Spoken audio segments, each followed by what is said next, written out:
লক্ষ নেকির দোয়া। বাজারে প্রবেশের দোয়া। ফজিলত।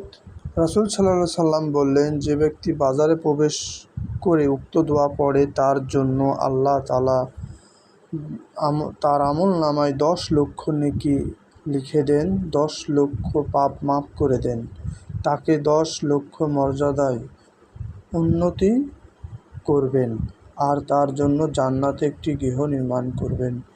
দোয়াটি হলো বাজারে প্রবেশের দোয়া।